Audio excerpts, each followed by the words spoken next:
Hey,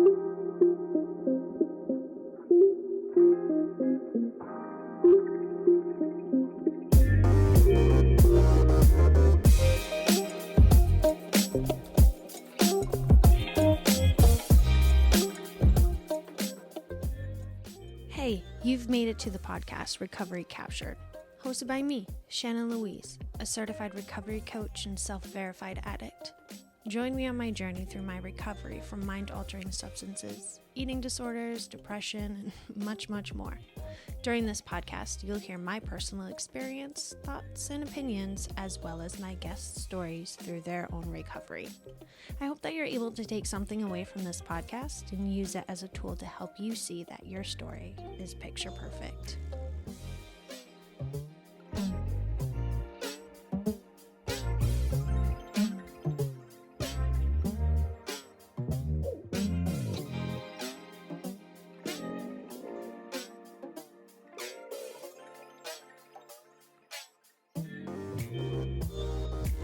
I had a question for you that came up when you were talking about your teeth hygiene routine. Did you ever drink mouthwash to get drunk? Oof. I did once. Did you? I did once. You did? I didn't, but I would drink NyQuil. NyQuil, definitely.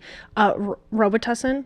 I never did the Robo Trip type The thing. Robo Trip. So, my young naive self, we just popped a bunch of Robo pills. We didn't drink it. Yes. I made myself very ill. Very ill. We were like at the U Mall, and I was like crawling. I felt so gross. Jesus. I was throwing up. You mall. Yeah, like why would I pop the pills? Yes. I mean, hey. I feel like I would have drank it. That would have been more ideal. I like to combine Benadryl with alcohol because I heard you could hallucinate. Did you do that? I did.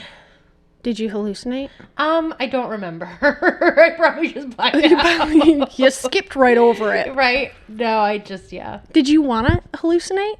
I was always seeking something that was other than my sober state of being. So, but like I never did hallucinogenics. I know. I was thinking like, why didn't we ever get you on some mushies? I don't know. I think it was like access. It was like just wasn't alcohol and weed was readily available. Yeah. Although like weed I could take it or leave it. That was always like if there's no alcohol, but I don't know, I just loved alcohol and I was like whatever. If there's hard drugs I won't say no, but there just never was. Yeah. So. Yeah, no, I definitely got down with that. Yep. That and acid. I love the uppers and I love to hallucinate. Yeah, we're different that way. I don't like uppers. Really? Yeah. Like I have been on Adderall before for my ADD and I can't take it because it makes me anxious.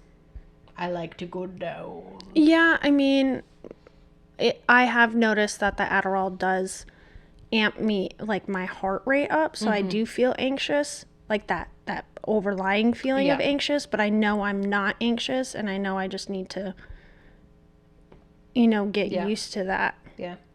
That feeling. I'm on such a low dose that it's like I can't go lower, Yeah. and it's been beneficial so far. So yeah, exactly. But yeah, no, I drug wise, street drugs wise, yes, I was always an upper, and I liked seeing shit. What was that stuff called? Salvia.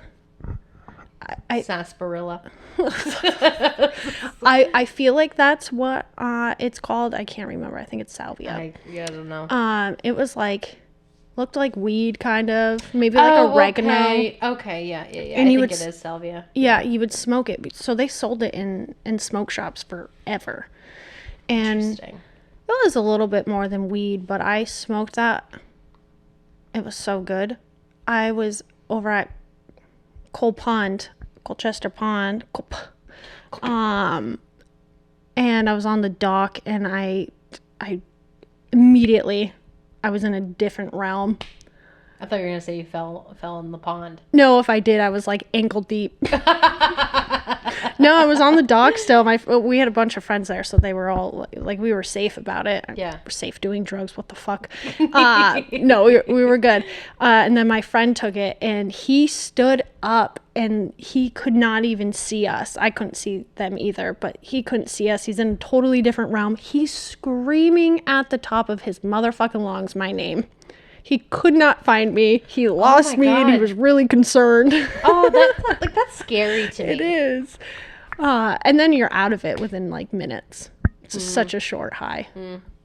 But yeah, that for a minute took the place of weed, and then it became illegal. Shit. Yeah. It's for the better. I suppose.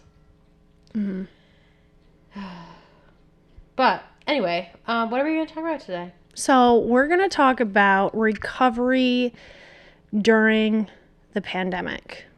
Yeah. Recovery in a panty. My sister calls it a panty. I love it. It's so funny. I love it. Like anything, like we're in a panty. We are in a panty. We're in a panty. I like it. I do too. And so, yeah, I mean, let's talk recovery in a panty. Recover in a panty. Recover. I've been trying to break down recovery. Re in a pan.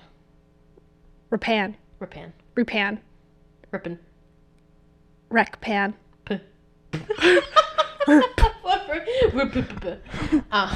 Anyway, yeah, I mean, what a strange thing to live through, right? And nevertheless sober. Yeah. Right? Like, how did your life change when the pandemic started? My recovery changed completely. Yeah. So for me, for a long time, I will always give gratitude and thanks to the 12-step program, and I will always remember that it saved my life, and I will always recommend it to anyone who is open to it, and I will still attend. But I felt, it was before the pandemic that I started to feel that I needed something different for my recovery. I needed to explore other avenues. So that's when I picked up Refuge Recovery. So that's a Buddhist path through recovery. It's not 12-step, but it's pretty much like 12-step. But it's just a Buddhist path. And so I started that. So I kind of weaned away from meetings. And nothing against AA, nothing happened. I needed to grow in different ways. Yeah. And it brought me to a certain point, and I needed something else. And then as the pandemic came, I was just like, I know I need, like, meetings were ideal for me, but I felt like I was at a point where I wanted to live life without meetings and see what that was like. And I came to an acceptance of that. And so when the pandemic happened, it was, a great transition time for me to slowly back away from meetings. I did a bunch of online Zoom meetings and stuff, and then I slowly, dwindled down and stuff, and then I just haven't been going to meetings. I've been able to fill my time and explore my recovery in a different aspect, in a comfortable manner, where I know if I get too comfortable, I could relapse, or if I am in danger, I could relapse or whatever. I'm not saying I'm okay and I got this type of deal. Right. I'm just at a point where I'm in my life where right now meetings aren't a necessity for me.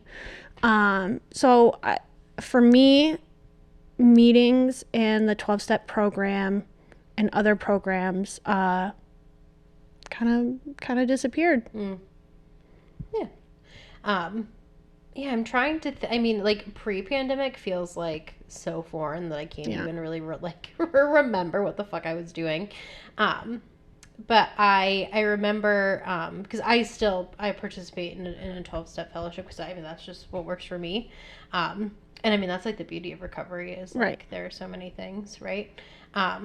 And so I was going to meetings, but then when things transitioned to Zoom, I was like, fuck, because I have this fear Like, it's a genuine fear. I'm not saying it's a rational fear, but it's a fear of being on video and, like, video chatting, video, like, FaceTime. I know, like, the fact that I'm doing this is, like, I'm, like, definitely out of my comfort zone. Oh. Yeah. I didn't know that. No, that's cool because, I mean, like, had I not done so much work on being on Zoom, then I would be like, no, like, we're not going to do this. But, like, now I'm just more comfortable, right? But, like, so in the beginning of the pandemic, like, I, like, was under the impression that, like, it's going to be, like, a few weeks, guys. Like, I don't know why I fucking thought that. Like, I think we all thought that the Yeah. pandemic was just going to be a few weeks. Yeah, I was naively thinking that, like, yeah, like, it's just going to kind of blow over. Yeah. And, like, very naively, like, I work in fucking healthcare. Like, I'm a nurse.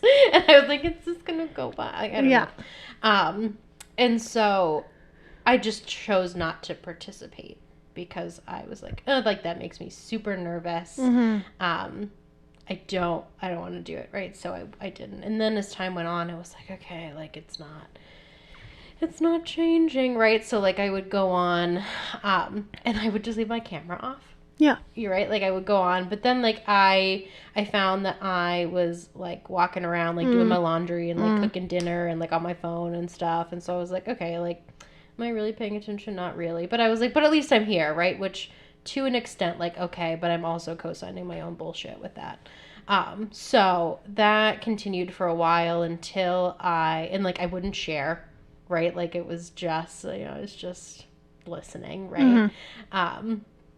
And so, and I obviously would see people I know, and they'd be like, oh, hi, Jillian, how are you? And I'd unmute to be like, hi, right? But, like, that was it, right? Like, so uncomfortable. Right. Until, like, months of that went by, and I just decided that, like, I wanted to push myself to actually participate and, like, show my face on camera. I don't even really know what exactly changed, but that's been a theme in my life where, like, at some point I'll be like, okay, like, I'm just ready to change. Right.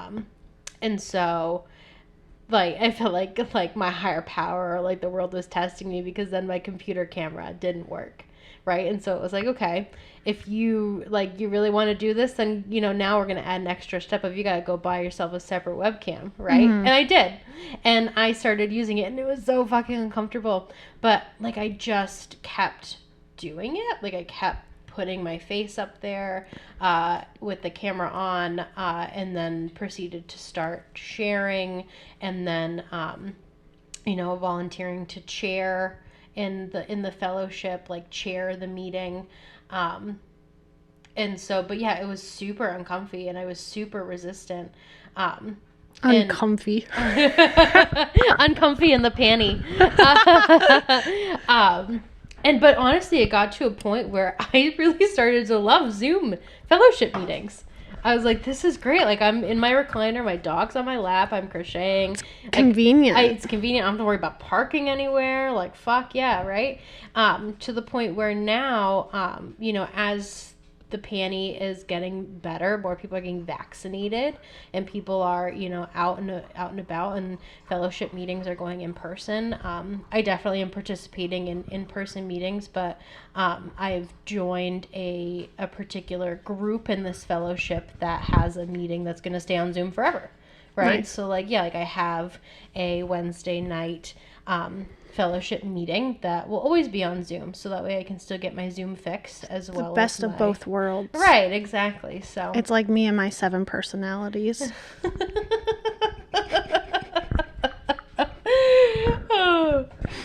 But yeah, like, that's, like, how, like my, like, that's, like, one aspect of how my recovery changed. But, like, how did your, like, because I know that, like, I think I can speak for both of us when I say that, like, staying connected to people is a large part of our recoveries, and, like, not isolating and being alone, right? And so then throw in this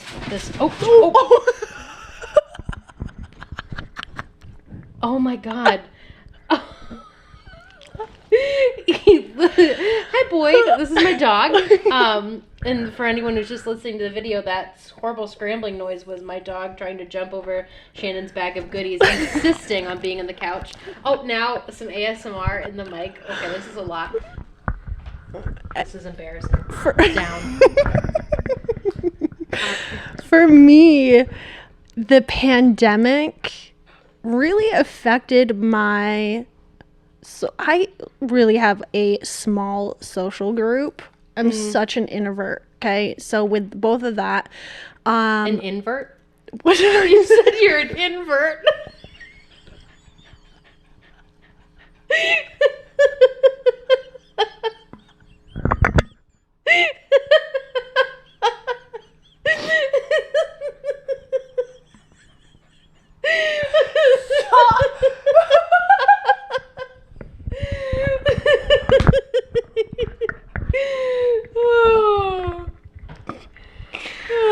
I just picture you like.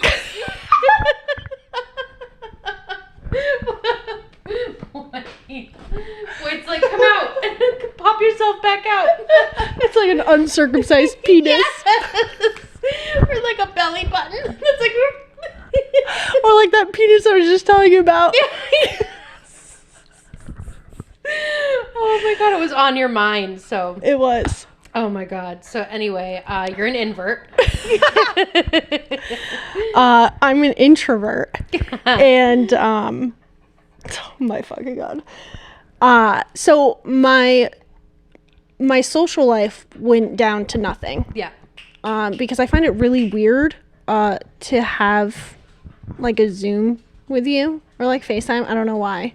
I do too. No, I do too. I don't know why.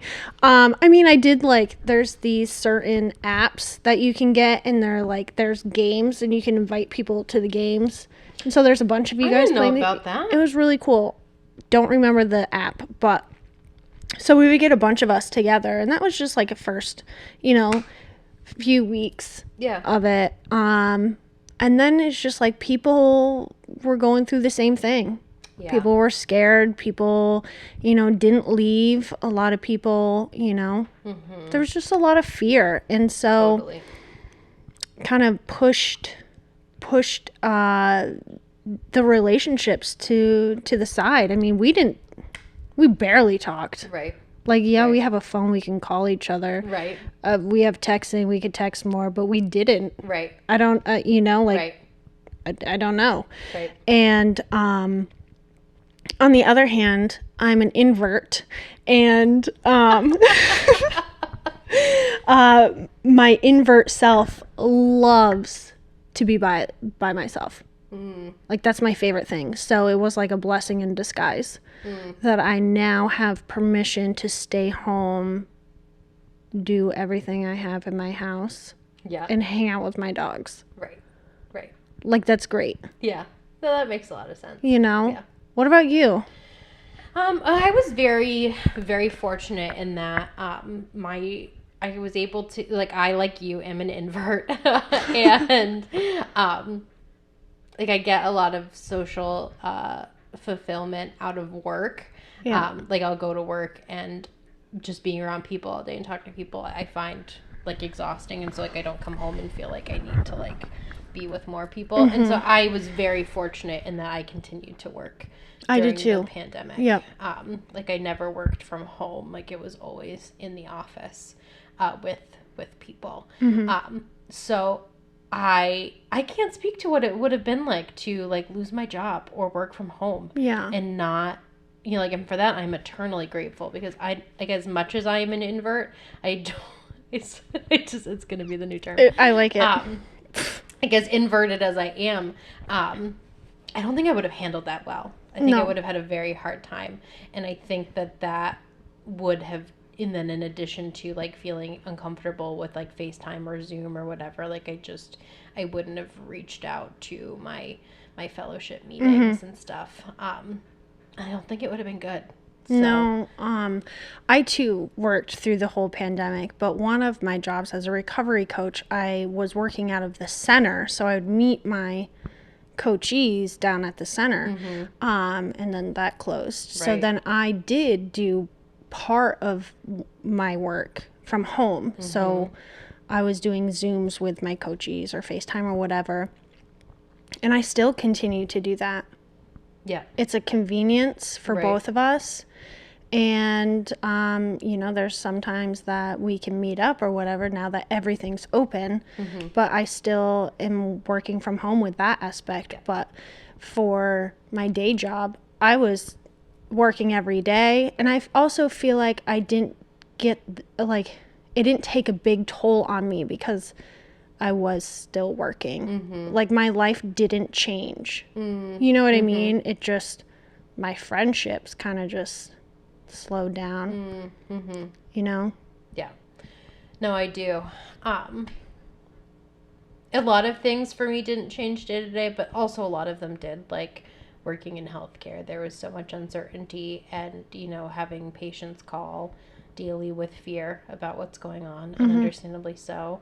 What helped me throughout the pandemic was also recognizing that, like, I wasn't alone, that there was nobody who wasn't in the same situation in a sense. Like, well, granted, like, of course, certain aspects are different. Like, some people have lost their jobs. Some people are continuing to work. Some people have gone completely remote. But, like, everybody's all in it together, So, like, even if you are continuing to work, your job looks different. And so that brought me a lot of comfort of, like, okay, like, I'm not alone in this. Like, the discomfort and the unknown and the fear that I'm having about the new normal, and when are things going to be, back to normal? Will they ever be normal again? Like, it helped me to remember that it wasn't occurring in a little bubble around Jillian. Like, right. It was the world. Everyone. Yeah. Right. Yeah, so I don't think my work life was affected that much as to where other people's were. But yeah, it was more so of friendships, and then me kind of walking away, ending a chapter. Let's say that. I ended my chapter with meetings. But it didn't take a negative toll on me. The pandemic didn't make me change my mind in any way. It didn't make me want to drink. It was just another day. Just people were getting sick, and I'm very fortunate that no one close to me got sick or anything. But I didn't want to go out. I didn't want to relapse. I didn't, like, it didn't take a toll on me that way. Right. But with that being said, if I were to get sober, I would sober again. I would never want to get sober during a pandemic. Oh my God. And all the meetings that I went to and all my new coachees or whatever, like, they all got sober in the pandemic. I don't know how the fuck people did that. And if you are one of them, God bless your soul. I envy you and I look up to you, and you are so incredibly strong. Yeah. No, because I have, yeah. I needed the fellowship. If I didn't have physical meetings to go to and people dragging me out to dinner after or calling me and bringing me out to coffee or whatever, right, I wouldn't have gotten sober. And I know for sure I would never get sober in a pandemic. Guess what just happened, friends? The fucking video stopped. I promise you, once I know what the hell I'm doing, this won't be an issue. But for now and any following chats, it might still happen. Well, like, that's okay. Yeah. But yeah, like, people that got sober in the pandemic, yeah, like, hats off. I have so much respect. Because I can't imagine. Yeah, I feel the same exact way of, like, but yeah, no, and like you said, like, the pandemic was another experience to walk through sober. Another challenge, right? Because I was falsely under the impression when I got sober that because I was making this big life change that things should now be easy for me, and the world should give me a break, and blah blah blah, right? It took me some time to actually snap out of that thinking, but of course, spoiler alert, life doesn't stop. Things continue to happen, right? In, like, a global pandemic, and so that is another experience for me to live through and walk through sober and be like, yeah, like there was a lot of uncertainty and a lot of fear. But I got through it. Like, it's making me think of, like, I was at a fellowship meeting last night, and there was a member speaking, and they were sharing about how their mentor explained to them that the difference between this person in their early sobriety and their mentor was that their mentor has had the experience of walking through life and seeing how the fellowship works. Right. And that the person in their early sobriety just hasn't had that experience yet. And like, that makes me think of like, yeah, like walking through the pandemic and having that experience of living sober. And but I just thought that was a really interesting point that was made. And I was like, yeah, that's right. Like today I have that experience of seeing like how the tools that I've learned in recovery genuinely work. Because earlier, right on, I just had to trust that it worked for other people and believe other people when they said it worked for them, and be like, okay, like, I might think you're full of shit, but I'm just gonna go along with this because I'm fucking hopeless. Right. And so, like, I think of, like, walking through the pandemic as another example of, okay, like, I used the tools that I have learned in my recovery through, the fellowship meetings, through therapy, through, just all of the work that I've done, a relationship with a higher power, and have seen that I, too, can walk through it and not drink. Right. It just shows you that any hardship that comes your way, you don't have to drink. Right. There's things in life where I'm like, am I ever going to drink over that? Like a death? Like, am I going to drink over that? I hope I don't, and I hope I don't have reservations, but it has definitely crossed my mind. I'm like, if that happens, I'm like, what if I drink or whatever? It's definitely crossed my mind. And, the pandemic, it just shows that we did it. We made it through, and we didn't have to drink. Right. Did you ever feel like at any point that you wanted to because of it? Not because of the pandemic. I mean, my relationship with, like, thoughts of drinking is, like, it still comes up for me. I do not obsess over drinking anymore, for sure. I think even when I was like 2 years sober, like I had like a 6-month period of time where I was obsessive over drinking. Yeah. I have not obsessed that way since that. I mean, it's been 4 years since I had that obsessive period. And also I didn't drink through that obsessive period. But like, does drinking cross my mind? Yeah, totally. But like, it usually is not anything more than like, oh, like it'd be kind of nice to like, drink like that person's drinking, or, oh, like they look like they're having fun, type thing. And then I very quickly recognize like, that's not how it would look for me. I am creating a fantasy in my brain that just is, it won't look like what I'm romanticizing it would look like. So sure, like, yeah, like, of course it came up like numerous times over the course of the year. Would I say that it came up more because we were in a pandemic? I don't know. I don't know that I would say that. I didn't have a conscious thought of like, I want to drink because we're in a pandemic. But sure, the added stress and whatnot definitely could contribute. But yeah, I thankfully it didn't get to the point of obsession. It didn't get to the point of like, shit, like I need to call somebody because I am in danger of picking up. Like, it was very much like it would pass. That's not to say that I didn't struggle with anxiety and whatnot and other things. Right. Because I definitely did. I do all the time.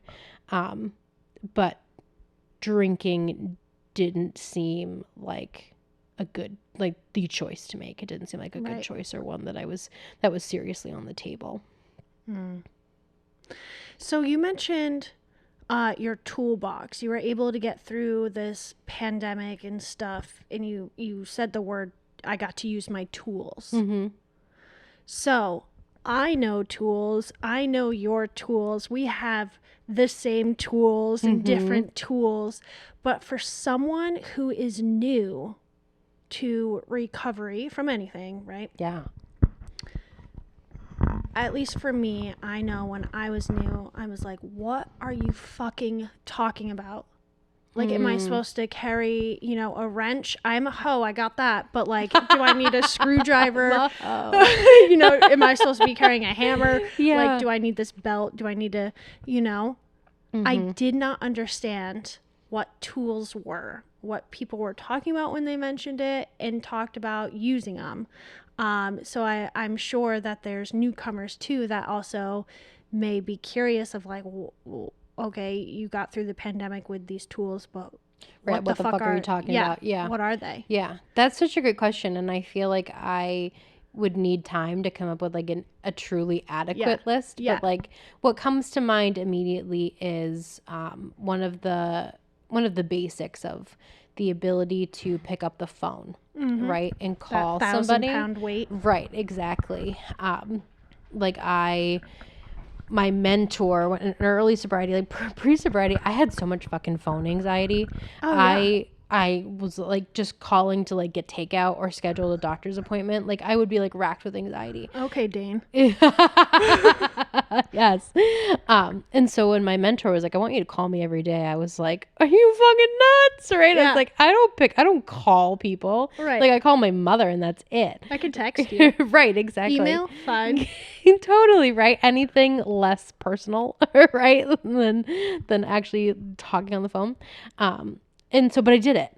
Yeah. But I did it, right? And that experience really helped train that muscle. So like on the good, like I would call her when I was having a good day, when I was having a bad day, when I was having an in-between day. And that helped train that muscle, like the pick up the phone muscle. Cause like you said, that phone can weigh 1,000 fucking pounds sometimes. And so that having that muscle strengthened on, you know, the days that I was just chugging along helped me pick up that phone more when my ass was on fire. Right. And I certainly haven't done that all the time. There have been plenty of instances where my ass has been on fire and I have not picked up the phone and I've just sat and burning. It's warm. It is warm. It's warm.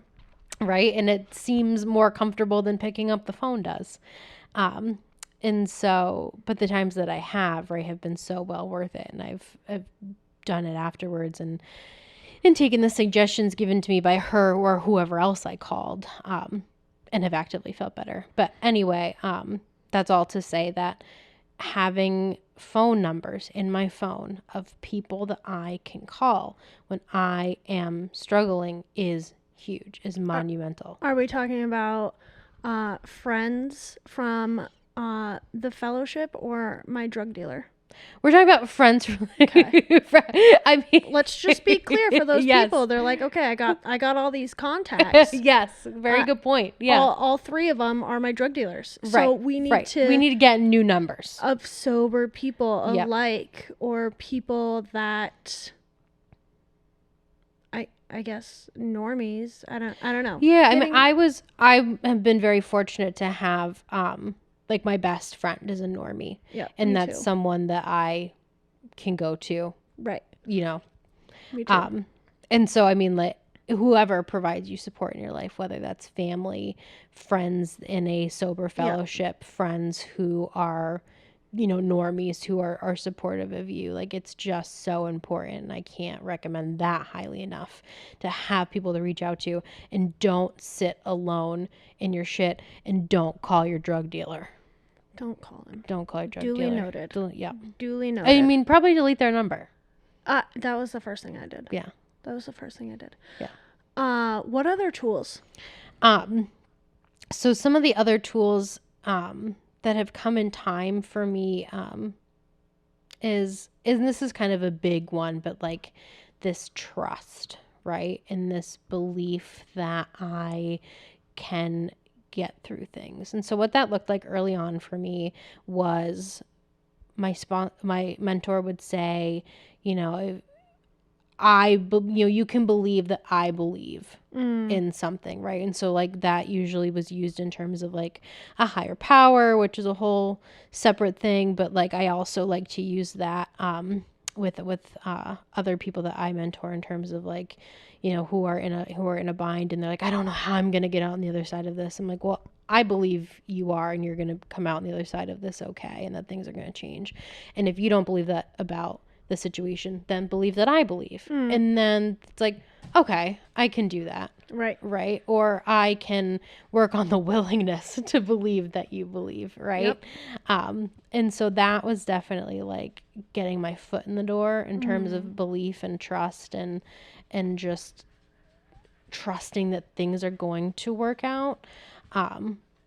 And so like that helped me open up to experiences. And then like we've been talking about earlier, like now I have had all these experiences in my sobriety of seeing myself walk through difficult things that I didn't think I was going to come out on the other side of, and that I didn't think if it resulted in exactly the way I felt it needed to, then I wouldn't be okay. Like seeing that, like those are all things that I carry in my toolbox, those memories that I can pull out and be like, remember that time when, you know, whatever, and you didn't think you were going to get through that, Jillian, but you fucking did. Right? Like who's to say that this isn't going to be the same exact scenario here? That's a big one. That's a big one for sure. What about you? Some tools. I really like the concept of trusting yourself. I never trusted myself before. So yeah. Kind of like a physical one would be prayer. Love it. Okay. Yeah. But so I learned that through the 12-step program, and anyone that's curious about the 12-step program, it was written in 1935. So you could just imagine that era and how huge religion was. So there's a lot of talk about God. I don't practice a religion.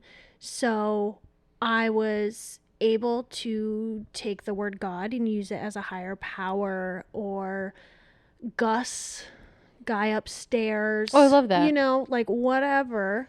It doesn't have to be God. So don't deter yourself from the 12-step program because it says God. Totally. It's just a coverall name for something that's bigger than yourself, because you are not the shit. No. Sorry to break it to you. I had to learn that the hard way. And there is Me too. stuff bigger than you. So anyways, I learned how to pray. And it's just simple, you know, I'm asking for guidance and you know, support, and I'm praying for other people as well, because I don't want to be selfish through it. So a little bit of prayer just to acknowledge that, hey, I recognize you're here. I'm here with you right now. Thank you for today. You know, I did some meditation. I've walked away from meditation just because I can't hold my attention on it. So, but meditation was really huge. Also, writing. I love writing. Give me a good journal and a good pen, and I'll write whatever, you know. Yeah. And a go-to writing prompt for me is 5 gratefuls, 4 affirmations, and 3 goals. Ooh, I like that. So like every day, right, I'm writing in my journal. I usually start in the morning. And so I write 3 things I'm grateful for. 5 things I'm grateful for. I got to keep myself humble, and I got to appreciate the things I have. And it's really hard during a pandemic to kind of recognize that stuff. You know, like our world is going to a shit right now. What is there to be grateful for? But there's millions of things, right? So it's 5 gratefuls, 4 affirmations. Yep. I was saying that I am the best at beating myself up. I know how to talk to myself as if I am a piece of garbage stuck to the side of a dumpster that has been there for 5 years. And then, so I talk to myself nicely, and then I make some like 3 goals that I can do that day, 3 things that I need to do, or want to do. I want to bring my dogs for a walk. I need to do my dishes, and I want to edit the podcast or whatever. Right. You know? So that's a good prompt that I like to do. Another tool is self-care. We've talked so much about self-care, and it's just doing something for myself. Yep. Whatever you can think of, whatever you want, just some sort of self-care. I'm so huge on that. So I like doing that. So also like hobbies, Yes. you know, Yeah, just absolutely. picking up a hobby, getting busy. The phone calls, Yes. we've talked about that. That's definitely something. Yeah. Yeah. Like you said, I would have to think about it. There's just so many tools. Some a mental practice and some just a physical practice that you just pick up and do. Right. But you know, just to give a few examples of it, but Right. there's so many tools and some that you do and you don't even realize that that's a go-to everyday tool, Right. you know? Totally. Yeah, we should do a whole episode on it. Brainstorm, make a list, and then That's a good idea. yeah, we'll add it to the list. Yeah. I love when we talked about prayer. One of my favorite prayers or components of prayer is asking my higher power, my conception of a higher power or God, which I call because I'm lazy and there's less syllables and less letters. Is asking for smart feet. That was recommended to me very early on, and that is something that I tell all the time when I talk about my story and suggest to other people, which is really this concept of taking the next right action, especially when my brain is telling me, I don't want to do that. Right. Because,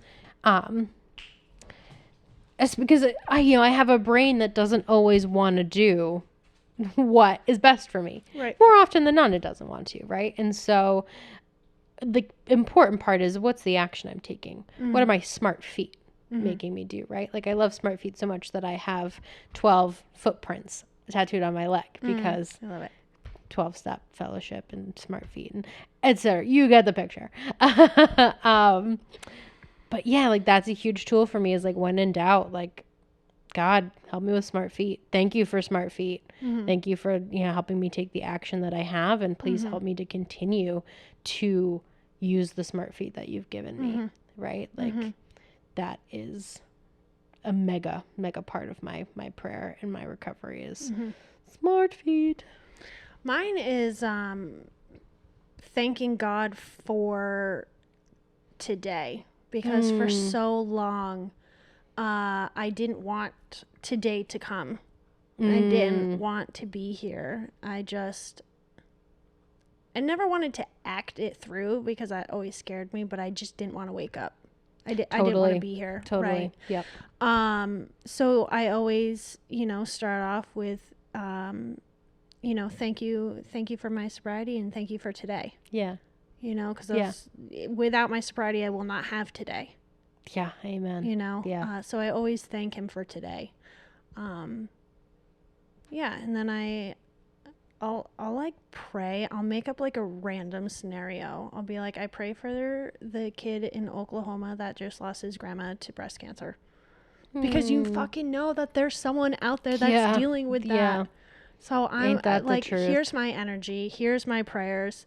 So I'll literally make up certain scenarios. Like, I pray for the father who lost his daughter in a car crash last night. Sad shit, because people are going through a lot of stuff, and like, here's my unspoken, unheard prayer for you, because I can't be selfish, right? So here's an act of kindness. I will always pray for individuals that I choose to not have in my life today. So I can learn to accept them for who they are and their past mistakes, in turn my trauma. I'll always pray for them to be kind. I always heard pray for someone for 21 days or something and you'll see a change. Have you ever heard that? Yes. Yes. I think it's pray for 21 days for someone. I did 21 days and it brought me to a place where I accepted I no longer wanted them in my life. So it really worked, but I still give thanks to that. Yeah. Like I said, I think we need to make a list. Yeah, because more is coming up, but I want to save it. Yeah. Oh, a lot. There's so much. Yeah, which is so amazing. What would you tell a newcomer walking into the rooms during a pandemic? Would it be the same that you would tell a newcomer in general? That's a good question.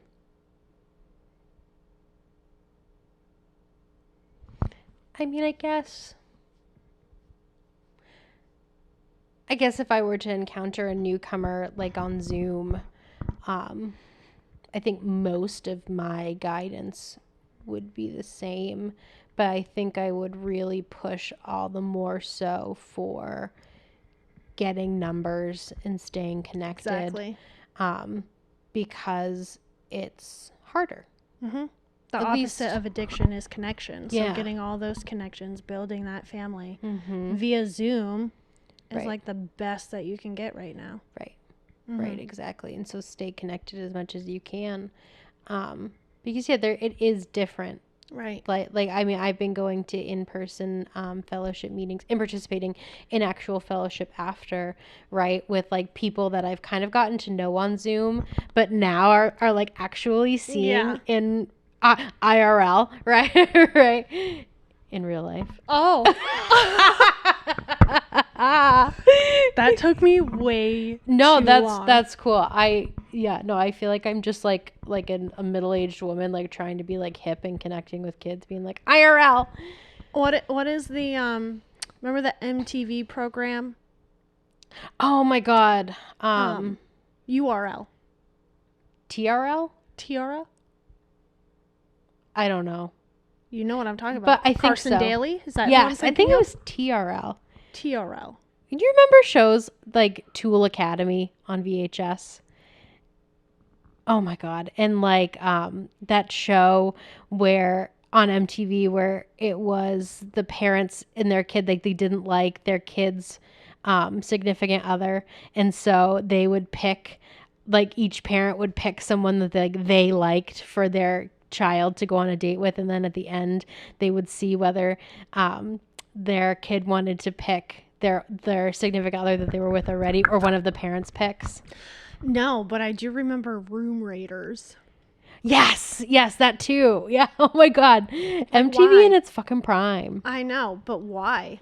I don't And then know. it's like, Why oh, not? no, they're here. I have stuff. And it's like, you fucking signed up for this shit. Oh You know, no. like, hide it in the fucking kitchen. They're not going there. Right. Oh my god.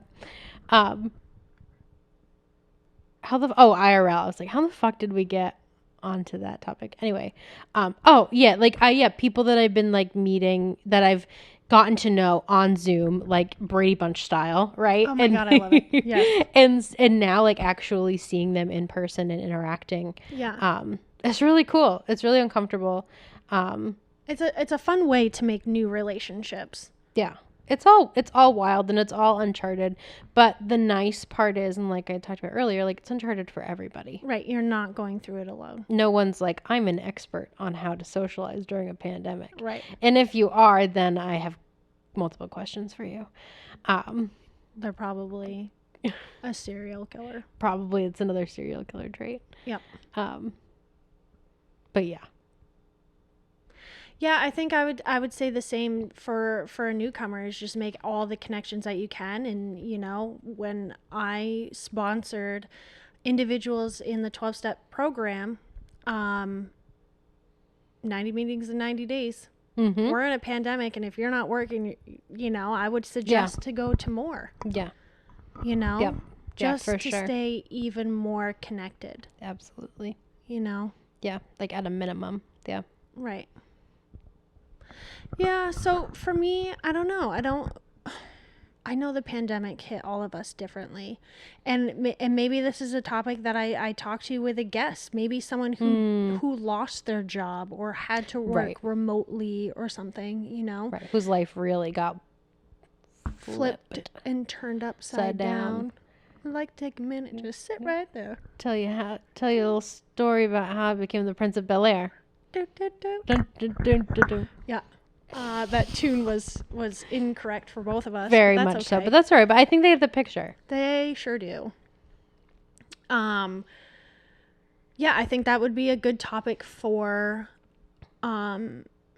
someone that may have lost it. They definitely, it's weird leaving the workplace to go work from home, but then you're also, now I'm home all the time. I don't have to drink after 5.